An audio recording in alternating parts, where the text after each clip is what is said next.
We're going to talk today about Google Sheets. The actual name of this workshop was a bit misleading, but as we probably both know, Google Sheets and Excel is pretty much similar, has its differences, but in general, it's the same thing. And since in Active Youth, we use Google Sheets because of its easy shareability features, I'm going to talk about Google Sheets today. If I'm talking too much in detail or you'll have some questions after each part, you can ask maybe about specific situations that I haven't touched, or if you have any questions in general. So I've prepared this type of file that I'm going to share with you a little bit later that talks about different kind of topics relating Google Sheets.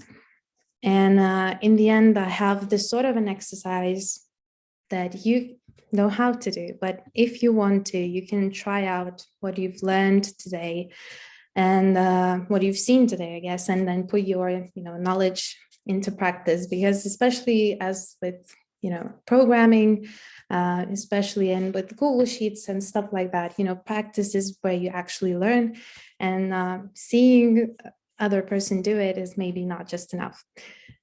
So when I share it later on, I don't know, it's an exercise that maybe takes like 20 minutes, 30. You can try it out. And if you'll have any questions, you'll be able to write to me and, we can go through it and I'll explain maybe something that wasn't clear. Okay, so first of all, as this file is, it's the usual Google Sheets interface. You have your menu, you have your toolbar, and you have columns, you have rows that are numbered, and you have cells and you have ranges. And this cell always shows you basically coordinates of what you have selected. And you have formulas, which, put your calculations, make them a little bit easier, but we're going to talk about them later. The whole document in Google Sheets is called a worksheet or a workbook, and you have different sheets. As you see, we have like 6 or 7 here. All of them combined, they make up for a spreadsheet. And you can work with different sheets. You can add new by pressing add new sheet, and you can see all of your sheets by pressing this 4-line stack. And when all of the sheets are visible, nothing is hidden. You obviously can see it in the rows. But for example, if I were to hide a sheet, it's not visible here anymore. But if you press see all of the sheets button, you can see that it is kind of grayed out, and you can see it here and open it by pressing it.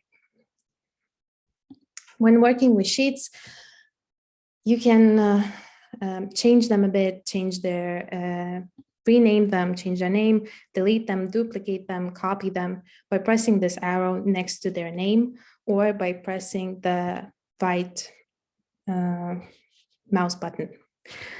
You can hide them, as I've shown you previously, and you can also protect them. So for example, as you will often have sheets that you share with people, you don't necessarily want them to change what you've written, right? So you can protect the whole sheet, which means that when you choose to do so, you're disabling those people from changing anything that you've done. You can protect only some sort of range. So for example, maybe I only want to protect this range here. And then I choose the range and I set permissions. When you do that, you get this window that lets you choose emails of people, maybe your whole organization, that can make changes in those ranges or well sheets in general. And well, you can read here more about how to create a file, but obviously if you want to work with Google Sheets, you'll need a file and you'll need some sort of data. And now what to do with the sheet that you've created it, you can share with people. The green rightmost button allows you to do that and choose whatever people you want to share with. For example, maybe I want to share with Augustinas, and then I can choose what I want to allow him to do. So by default, Google Sheets will suggest him as an editor to this file, but maybe I don't want to do that. Maybe I want him only to look at the file, but not being able to edit anything. He will still be able to download the file, but not make any changes. You can obviously choose to notify him about this or not. And you can also choose, since we all use the workspace Google Sheets, to share with the whole organization. And now when you've done everything with the file, you can either download it or print the file. And you can do that in the file settings under download. You see various formats in which you can download your Google Sheets. It can be in Excel format or PDF format. These two probably are the most used ones. If you choose a PDF format, it will bring you to print settings. And that is because, as you know, Google Sheets, well, the whole sheet is infinite. Basically, you can add as many rows, as many columns. Probably there is some sort of limit, but it's in thousands. So one page probably cannot fit it all. So when you choose to export your file, by default, it will offer you to export only the current sheet. I don't know why that is, but if you want to export the whole file, so all of the sheets that you have there, you need to choose the workbook. Then you'll see that will show you all of the sheets possible to save. And because of that infinite range of cells and columns, it can happen so that the data that you have does not fit into one page. So do not forget to check in the preview how the file looks, and always choose, well, the page orientation as you save any other files, so everything fits. And what's important is the scale. What I do most of the time, I just go through all those 4 options and I see which one fits me best. So for example, this one, definitely not it. And fit page is usually the one that, well, it's the one that squeezes everything into that one page, but it not be maybe the best option in your case. There are also some other options like page numbers and work titles. So if you need that, also you can set those up. And now onto formatting. So in Google Sheets, not only data is important, but how you present it as well, especially if you plan on spending a lot of time looking at it, at your data. You want it to be, friendly to your eyes, and you can use formatting to actually help you present the data in a way that makes it more efficient for you. And first of all, as any document or file editors, they all have a toolbar, and toolbar in Excel is pretty much like in any other file editor, but there are some exceptional functions, let's call them that.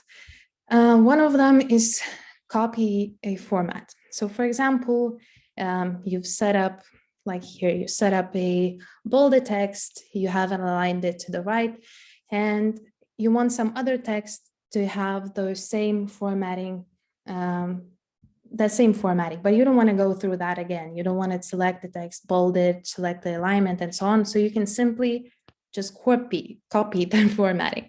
You choose the cell of the one you're referencing that format from.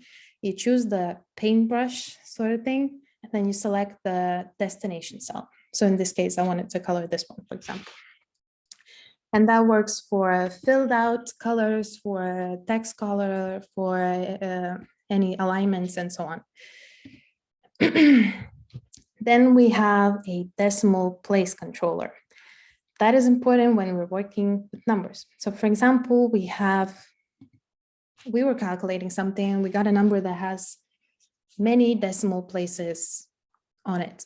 And we don't want that. We don't need to see all those 4s, for example, because now the data doesn't look that nice. All of the numbers are nicely rounded, and that one is exceptional. So what we can do with this button is we can reduce the amount of decimal places that we see. The number in general will not change, which means that if you were calculating something and you want really accurate numbers, you don't want to rewrite this number, right? You still want it to be taken as this exact number, which can change your overall result, but you don't want it to look like that. So this is more for the eyes rather than for calculations. And one of the most important toolbar buttons is the formatting button. So Google Sheets does a very good job 99% of the time at recognizing what you've entered into the cell. So if you entered some sort of text, it knows that it's a text. If you've entered numbers, it knows that it's a number. But sometimes it happens, especially with dates, that well, the formatting kind of gets messed up, especially if you're copying something from one cell to the other, from one document, from the internet, something along the way goes wrong. And even if it's a number, correctly written number, it sometimes happens that Google Sheets does not recognize it anymore. And you're trying to calculate it and you see that it doesn't work.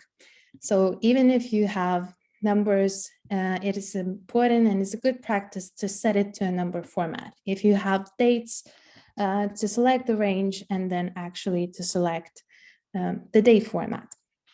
So for any format, whatever it's a number, it's a percentage, it's a currency, you have many formats. So for example, now the format of the date that I've chosen has this type of format, but by general, you can choose many of them. It will not change the overall value of the cell, only how you see it. You can choose that it only shows years and month or some other weird formats. And you can even set up a format yourself. So delete whatever is in that line and you can go crazy. You can say that it says years, a year, then a day, then a month, whatever works for you. But in general, it's best to keep with a well understood format. So it's, easy to see and easy to notice which one is the month, which one is the day. I don't recommend choosing the American format, which doesn't make any sense, which is a month, the day, and the year, because we're not used to it, and it can get confusing. So since in active youth, I think probably 90% of the documents use American formatting, and you can find the formatting in the settings. So for example, this document is set to United States. If you were to set it to Lithuania, then the date format by default would be different depending on the country that you choose.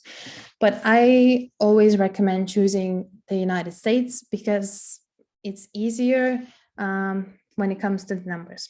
So numbers in United States, in I think UK formatting as well, the decimal places, so everything that is behind the dot, well, the dot is the thing that separates decimal places. So if you want something that is not a rounded number, you need to put a dot. If you put a comma instead of a dot, that is not anymore tracked as a number. Now it's a text, because in the United States, a decimal place is separated by a dot and not a comma. And we use the same country in all of the files, so it's not confusing. You get used to the dot, and then that's the thing that you always use. So that's about the data formatting. And we also have some other things like merge the cells. So if you want a range of cells to be merged into one and be tracked as one, and so everything you write is taken as one cell. And we also have filters that you can set up. It's here, and then choose how to filter your data. It doesn't have to be on all the time, but it's a good practice if you want to, do it quicker. And we obviously have functions. I don't recommend using this menu, but you can see how many of them are there, and there are a lot of them, but we're going to talk about them later. Another visually appealing thing that you can use are the checkboxes. And a checkbox, is anywhere in life that you're using for true or false, yes or no, allows you to visually add an element that, helps with your communicate in a way differently rather than text, and you can do that by pressing insert, choosing the range, and pressing the checkbox. And checkboxes appear. You can color them in different colors. If you want red ones, you're free to have red ones, and so on. Another insertable element is the drop-down list. I don't think that it was here like this before. This type of formatting is a newer thing in Google Sheets, I think, or I just haven't noticed it before. So what it basically is, it limits people of what they can enter into the specific cell. So for example, if you were to insert a drop-down list from the insert menu, you would get these little square elements. And here you get a menu where you can choose what kind of criteria you want. So if the options are pretty limited, like yes or no, you can do it by hand for sure. You just change them. And then when somebody comes and presses the arrow, they get an option of yes or no. But it can happen that you want to give people a lot of options. For example, the fruits, right? There are 4 fruits. Could you write them by hand properly? Is it faster by choosing a drop down from range? Yes. So in the menu, you choose a different menu. You choose drop down from range, which means then now you can select a range from which you can take the values which people can choose. And you choose a reference cell kind of. Select the values that you want to appear in the menu and you click OK. That's it. They're imported automatically. And then when you choose these cells with the menu, with the drop-down list, you see the range that you've imported. For some people, maybe this type of menu is not very visually appealing, so you have advanced options. And you can choose, this is called a chip. You can choose an arrow. It's simpler design, and you can choose a completely plain text. So when somebody comes up, it may not seem like there's a drop-down list at all, but when they try to enter something, a menu of choices come up, or I think they can double click, yeah, and it comes up. So whatever you choose, it's up to you. You can change even the colors if you choose, oops, if you choose chips, you can change the colors, and so on. So that's it for the drop down. And now on to conditional formatting. I don't see what's on the chat.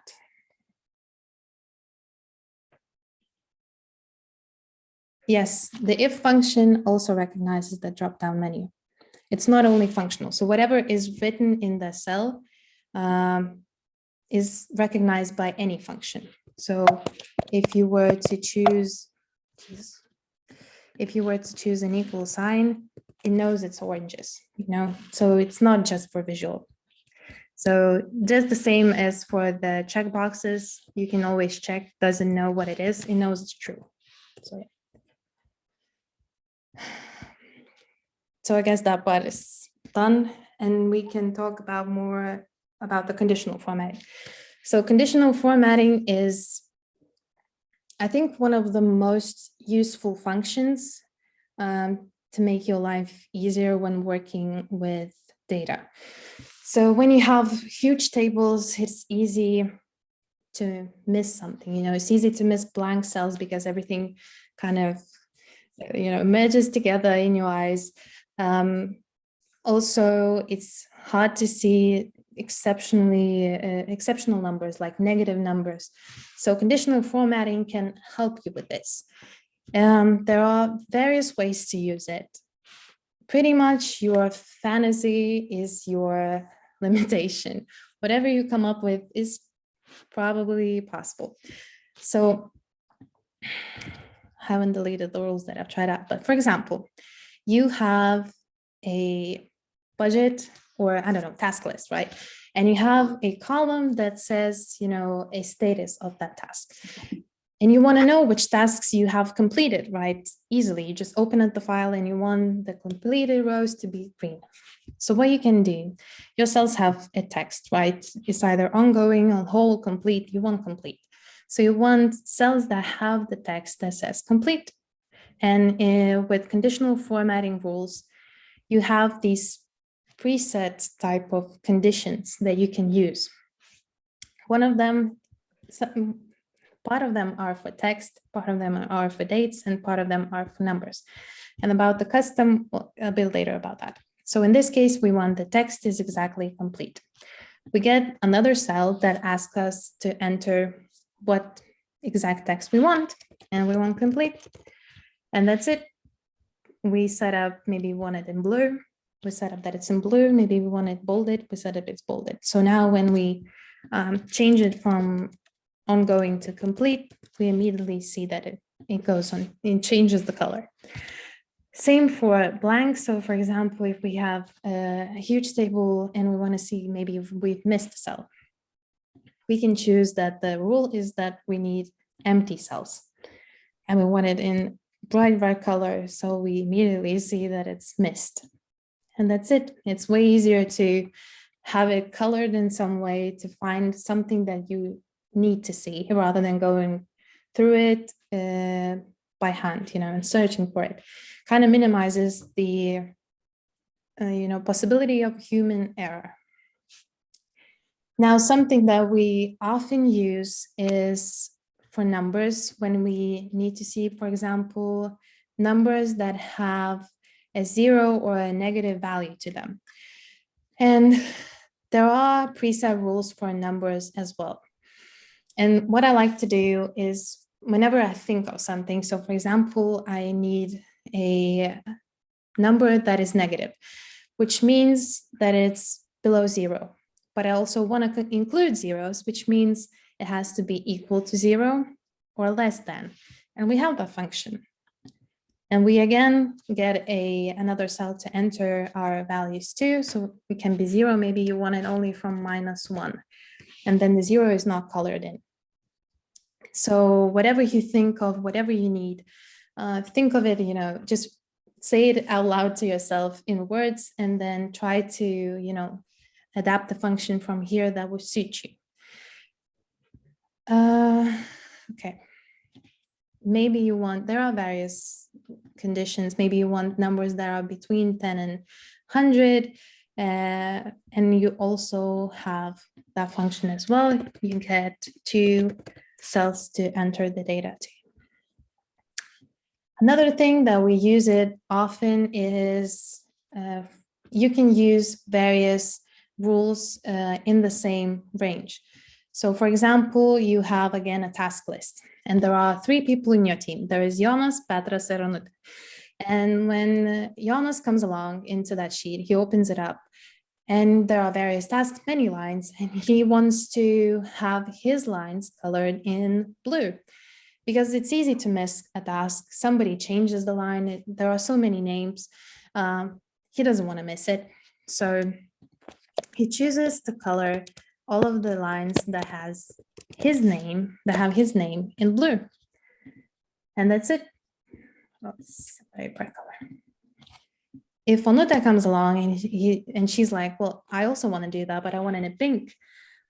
That's also fine. She can choose to color her lines in pink. And so these 2 conditions work together. Even though in this case, these 2 rules don't clash with each other, it can happen when you have a big range, many rules, for example, that some of them can clash with each other. So then the hierarchy is important. And I want to show you an example. So all of you should be familiar with the leaf tracker. And as you notice, when you enter something into a cell, it changes color. Why it changes color? Well, because there are conditional formatting rules, same as there were with Jonas and Onute, just there are way more of them. Even for weekends. So even for weekends, we have a rule that colors them in gray. So for example, let's take Gad has decided tomorrow to work and he writes a TC here, which is in pink color here from the menu. It's a training course. And since this rule for TC is above the weekend condition, it is colored in pink. But what if I drag this TC rule below the weekend condition? Well, now it will think about it and it's not colored anymore. So if you have many rules that apply at the same time to the same range, the hierarchy is important. And you can choose and drag around the conditions so you get the result that you want. For example, I wanted the cells to still appear colored even if they were on weekends. So I put the weekend conditions at the very bottom and everything else at the very top.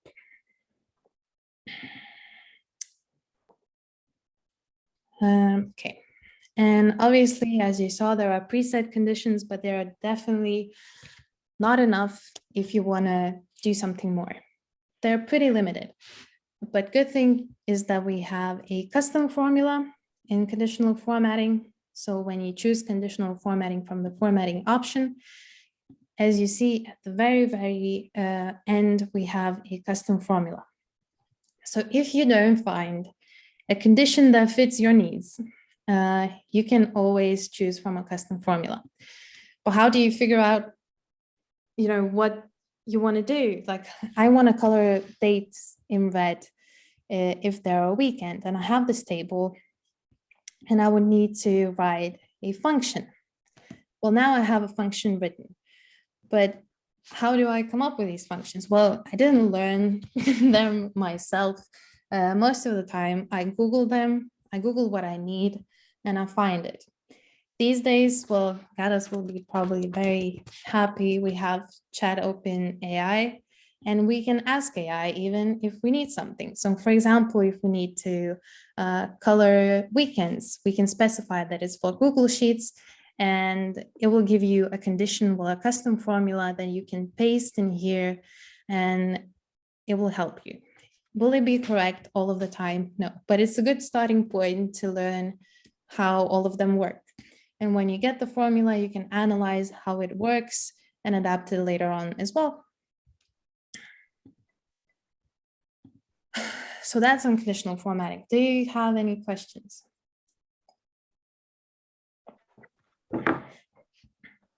Nope, all good.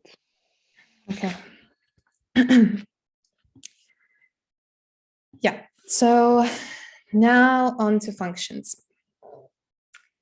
So functions are definitely an integral part of Google Sheets. Obviously, it was made for mathematical purposes mostly. Well, it was for accounting purposes, I guess. And there are thousands, if not 100,000 on functions.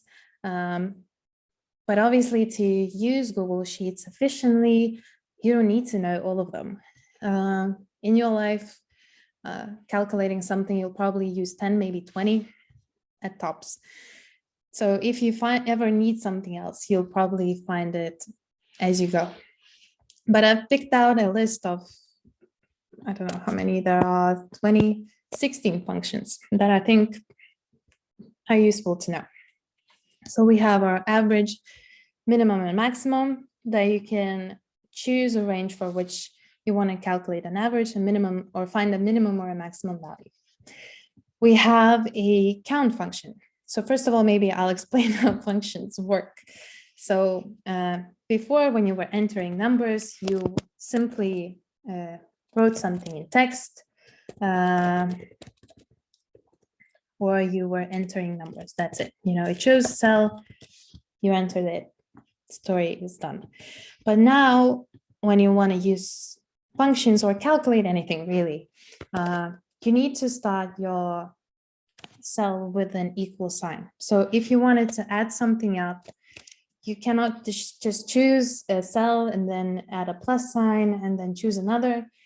You always have to start with an equal sign. So in maths, when we were writing something, we would always start, with the variables and then end with an equal sign. So in Google Sheets and Excel, it's the other way around.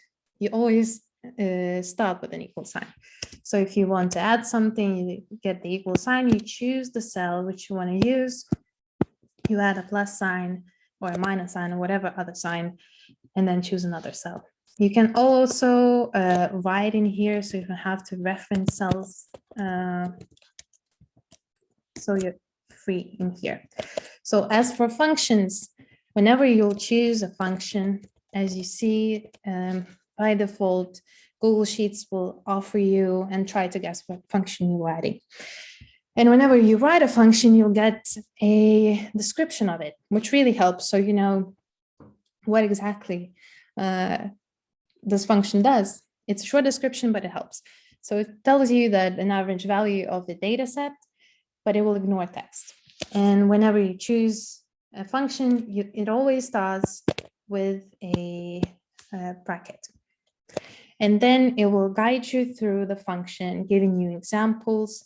And even you can press learn more, and it will get this help window with various examples and you know, explanations of what is what you can use, what you cannot use, and so on. And each of the functions has this option.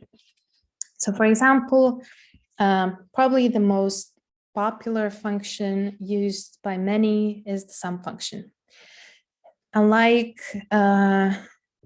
just adding numbers up, the sum function is convenient because it lets you add a range. So if you were to sum something up, you could obviously go one cell by one, adding it up, but it takes time. I mean, it's very time consuming. So instead, what you can do is use a sum function. And when you enter the sum function, you open it up and then choose the range which you want to sum up. And that's it. It's so much faster. You can do the same. For example, I've set up a balance and we want to calculate now what percentage of this amount is from the total budget. We want to get a percentage, right? So what we do is we take the value and we divide it from the total, getting 49 and 12. We now have, as you can see, a formula in the cell, but I want to calculate the percentage for each of the rows, right? And in Google Sheets, what you can do, instead of copying it, you can drag this button and it will copy the same formula and adapt it to the other cells that go after it. So for example, with balance, I also had a formula that took the total amount, deducted the amount that I've spent, and I got a balance of how much I have left. So to quickly expand this formula through other sheets, I can just take this little blue cube at the right bottom corner and drag it through the cells that I want to contain this formula, or I can copy it and then choose the cells and paste it, and it will do the same thing. But now, for example, we were referencing a total cell, right? So when I drag the formula, what happens? I get an error. And that is because the formula moved. So the M4 reference is correct, but M12 moved. I didn't want it to move. I still want it to be a total. So I can set a cell. So in this case, we need to set the M11 cell. And what I can do, and I can do that by pressing F4 or writing by hand the dollar values in between the M in this case, well, the letter referencing the column. And then what happens, by doing this, we fixed the M11 cell. So it's always the same here. And now when we drag it, we don't get the error anymore because the orange basically cube moves and the violet one doesn't. So when you have some sort of a total that you need to be fixed, you need the dollar values in between the letter. So that's the sum and other functions. One of the most used functions with budgets is the sum if. So we can come back to our mock-up budget that I've created and imagine that, for example, this budget is way larger. It's not 8 lines, it's let's say 100. And we have an activity and doesn't make sense that it's flight cost, but whatever. And we want to add flight costs only. I could do it by hand, but I can do it by hand now easily because it's 8 lines. But imagine if it's 100 and there are so many other activities possible in this budget. So I can use a sum if function. And what it does, basically, it says that I want to sum up the amounts from the range that fit my condition. And my condition is, in this case, a flight cost. So what I do, as with any other function, I type in the function and open the brackets. I can open the helper. So now I know what I need. I need a range. I need a range which contains my condition. And in this case, I can see that it's the activity range. I choose the whole range. Then I need my criterion. So my criterion in this case is flight cost. I could write it by hand, but that takes time. If I have it in a cell somewhere, like here, I can choose it and reference it to a cell simply. And then choose the sum range that I want to sum up and close the brackets. That's it. I get the flight cost is 3,000. I can check. It's here and it's here. Is it 3,000? Yes, it is. Another maybe a bit more complicated case. So I have two types of managers in this budget, right? They're both managers, but one is a national manager and one is a finance manager. But I want to know the amount for both managers. But there isn't a cell that in here, like there isn't a cell here that has a manager, simply a manager in here. Let's manage that this is maybe different as well. You know, so there aren't any cells that match, but they both have a word manager. So what I can use in this case is a partial match. So if here before we were simply referencing it to a cell and that's it, now it's a bit more complicated. So the beginning is the same. I choose the range. So for example, this one, a cost category range. And now instead of just choosing the cell which has the manager or typing the word manager, I need to frame my criterion in this, I don't know how to call it, but it's a combination of symbols, let's say. So in quote marks, I have a star and then it's followed by an and. So now criterion will be fixed in between these symbols. I added on the other hand as well. So it's kind of like now padded in between those stars. And what it means that it will take the cell which contains a word manager. It doesn't matter what word is in front of the manager name. It doesn't matter what the word is after the manager. If it has a word manager, it will add it up. And again, I choose the sum range. And what do I get? I get 39,000, which is exactly what I needed. And obviously you can come up with whatever you need. You could have obviously added just staff costs as well, but imagine if they were different. Maybe you had a, I don't know, finance managers, not a finance manager, but you had something else, not a manager in the staff cost category as well. So that would not have worked. And you have a more complex function, sum ifs, which means that, so now in this case, we only needed our condition, only one condition had to be met, which was flight costs, another was managers, but we can set up with the sum ifs two rules, that it has to match two rules. So for example, you want cells to sum up cells only that have travel cost in this column and Lithuania and Latvia in this column, which means that doesn't matter that this cell has travel costs as well. It doesn't have Latvia in this one, it won't be summed up.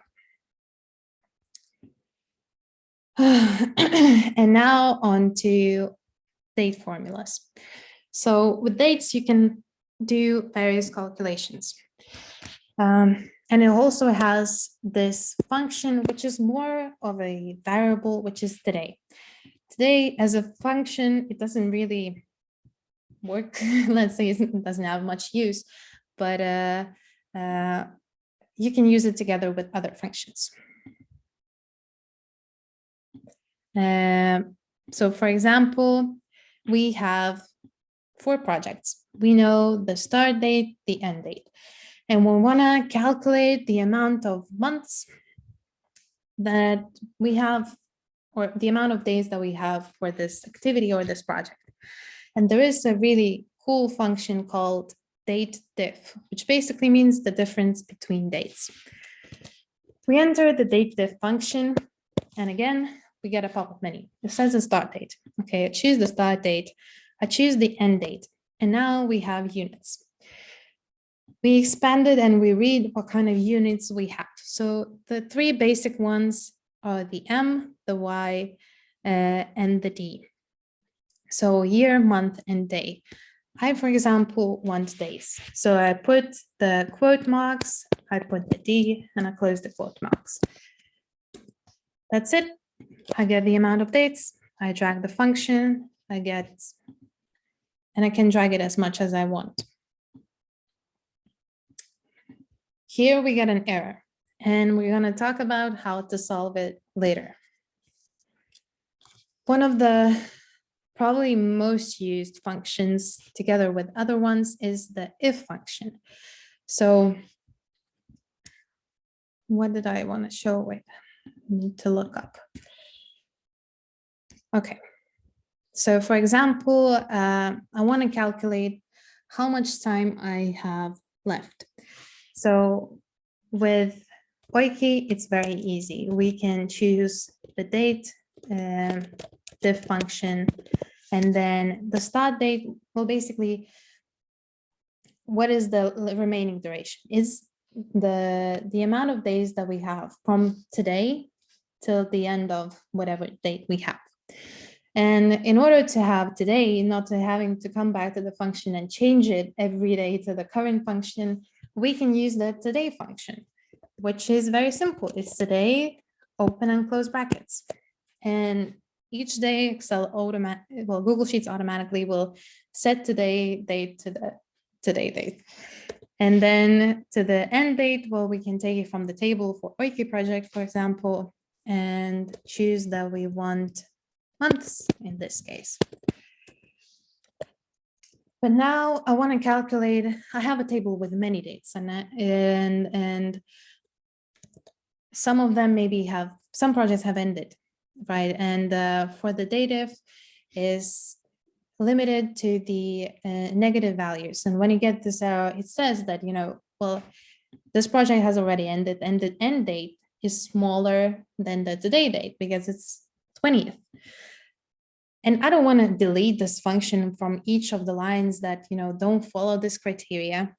I want Google Sheets to simply ignore a case where the end date is smaller than the today's date and don't calculate anything, just return a 0 or a blank in this case.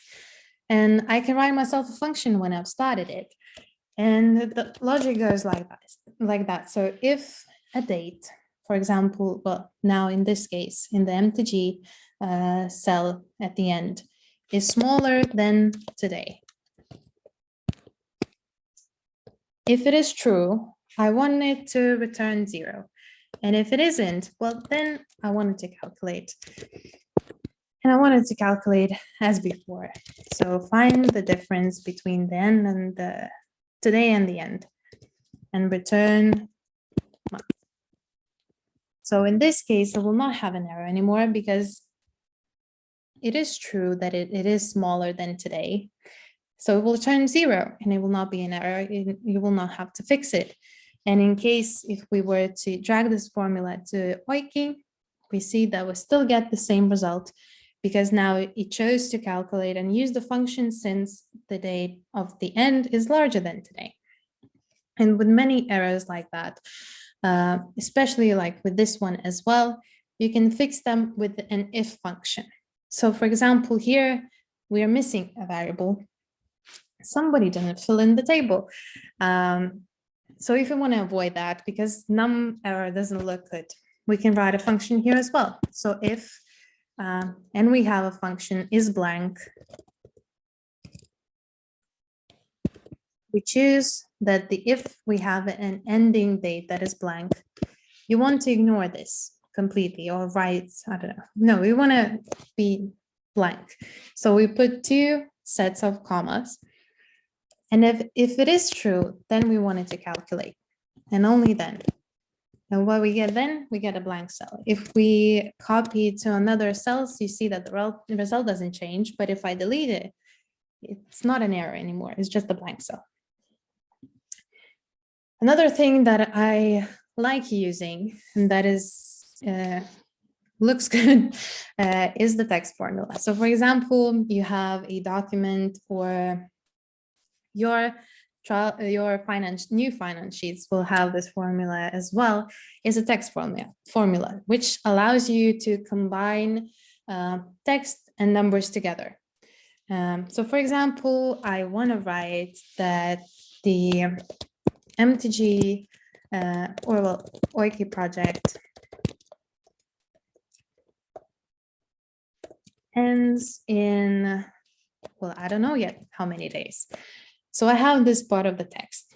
I want to combine and add another function to this line. And what I do is I write the end symbol.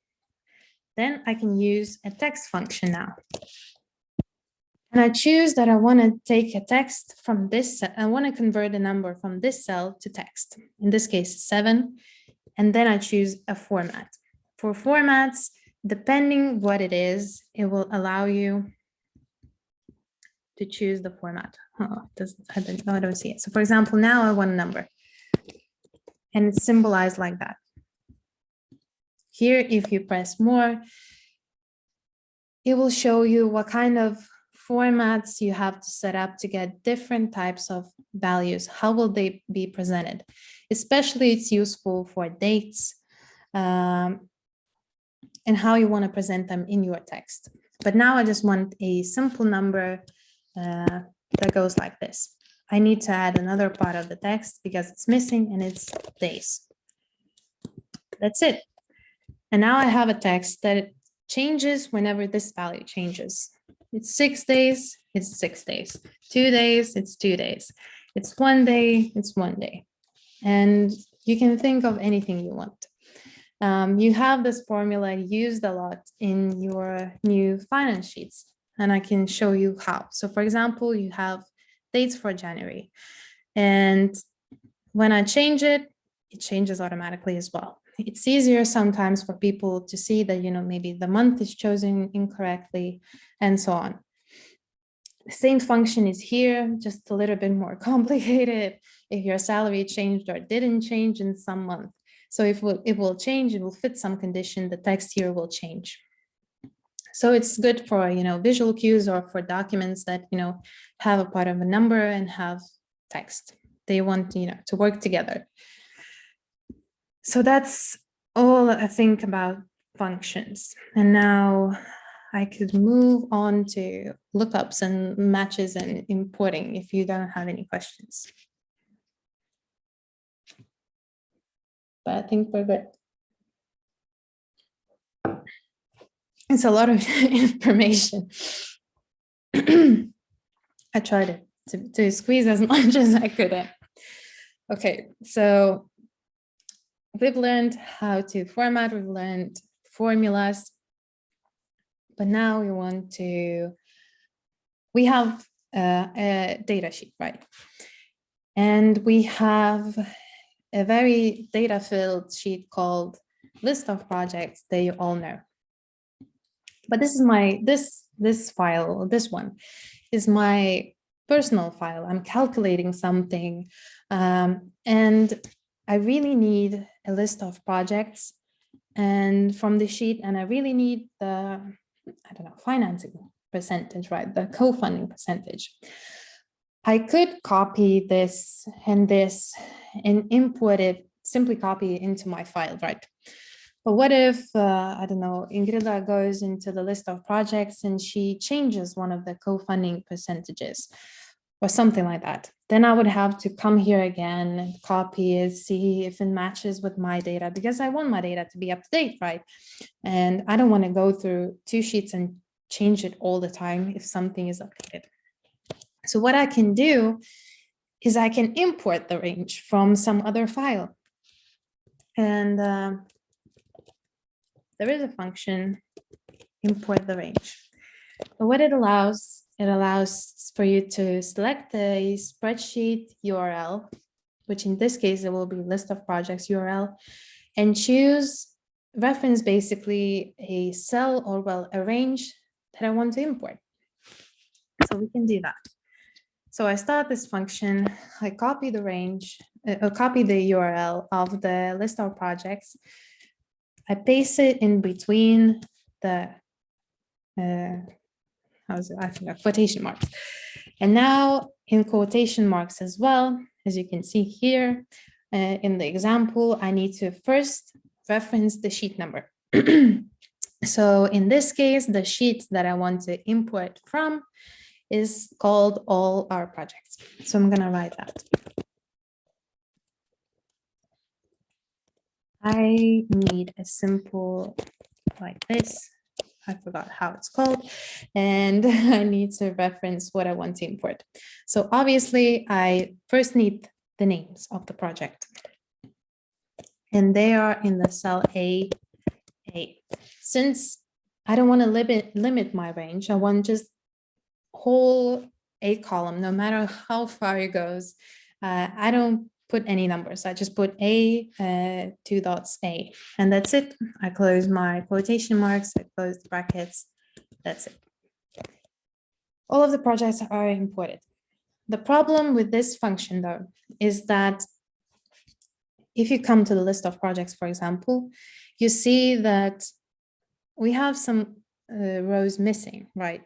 You see that the numeration is definitely does not go one by one.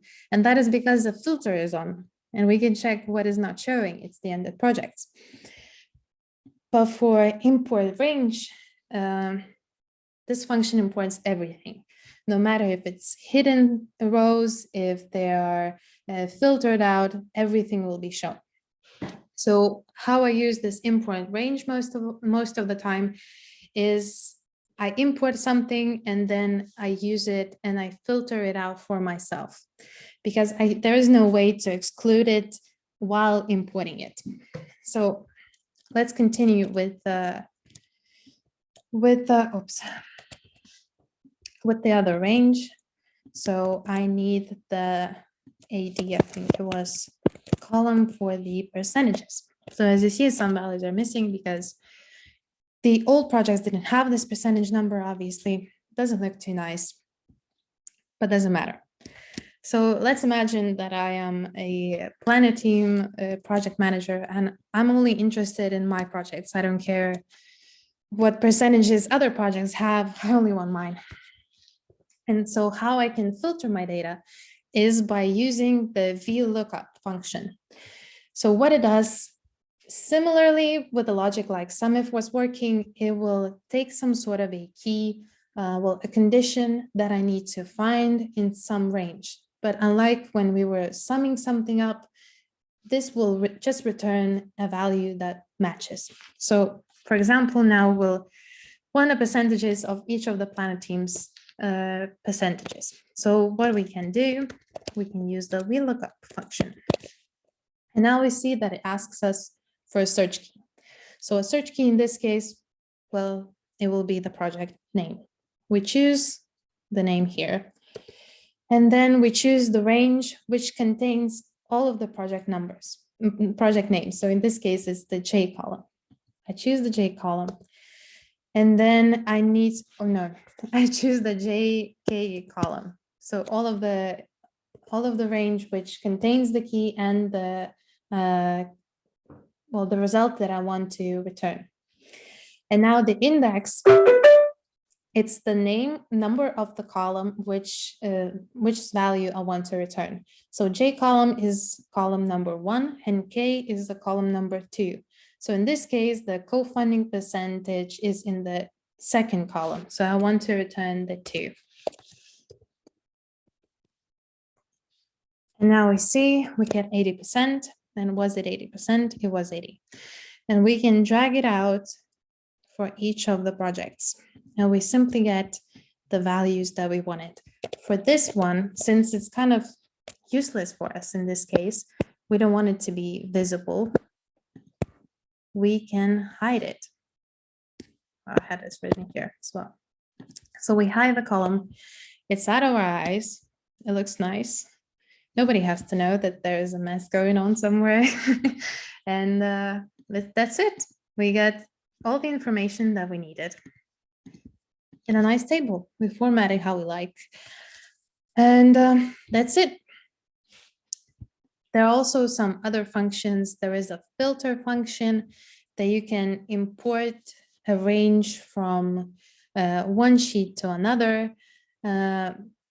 Another formula that I use often is an array formula. So for example, I want that all of the whole table would have the planet team's name, I guess. So an array formula is basically used whenever you want to expand the formula throughout some sort of a range. And in this case, I use it, for example, in monthly finances. It is useful when you want to, for the formula to expand unlimitedly till it meets some sort of a condition that doesn't allow it to do it anymore. Where is it? Can't find it. Where is it? Maybe it's not here anymore. Yeah. So for example, if here the array formula is that if something is filled in the D column, which is this for the planet team, then here we get the name of the team that has filled it in. And it is useful because I want that whenever I, for example, add some sort of a line somewhere, the formula is expanded still. Oops. So I don't have to drag and copy the formula. If you press on the other cells, it seems like there is nothing because there's only one formula in the very top, and you reference how far you want to expand it, and that's it.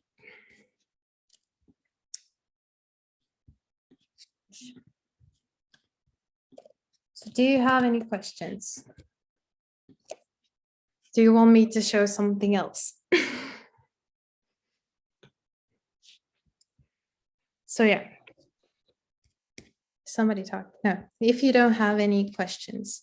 So this is the exercise sort of that I've done. It has only 10 steps, and it goes through each of the functions that I've talked about today and has some data here that you can try and use. Because I think that especially with Google Sheets, practice is what makes it perfect. It's really hard to, learn something without trying it on your own. So yeah, so I encourage you to try, and if something does not work, then you can come to me and we'll try to figure out why. That's it. Great. Thank you so much. Thank you. Thank you. Okay, that's it. Bye. Bye. Bye. Thank you. Thank you. Bye.